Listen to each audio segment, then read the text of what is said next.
পুনৰ এনআৰচি সেৱা কেন্দ্ৰত চোৰৰ চাফাই অভিযান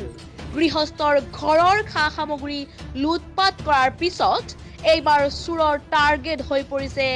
এনআৰচিৰ সেৱা কেন্দ্ৰ এই ঘটনা ক'ত সংঘটিত হৈছে চাওক জুৰিয়াৰ পৰা দিলৱাৰ হুছেইনে যুগুতোৱা নিউজ 13 নৰ্থ ইষ্ট অসমৰ এক বিশেষ প্ৰতিবেদনত ৰাতিপুৱা শুই থাকোঁতে আমাৰ অফিচত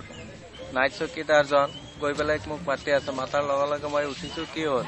অফিচত এনেকুৱা চব বস্তু চোৰে লৈ গ'ল পিছত লগালগ অফিচত আহিলোঁ আহি পেলাই দেখিলোঁ ইয়াতে বহুত মানুহ ধুম বান্ধি আছে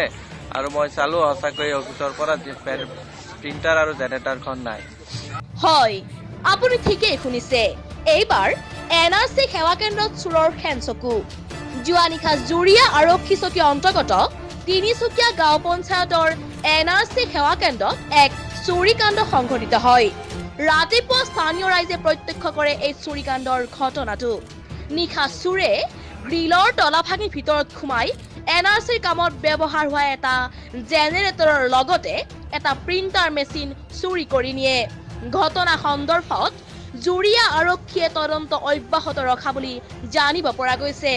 এই ঘটনা কেন্দ্ৰ কৰি সমগ্ৰ জুৰিয়া অঞ্চলত তীব্ৰ চাঞ্চল্যৰ সৃষ্টি হৈছে জুৰিয়াৰ পৰা দিলৱাৰ হুছেইনৰ report news 13 north east Assam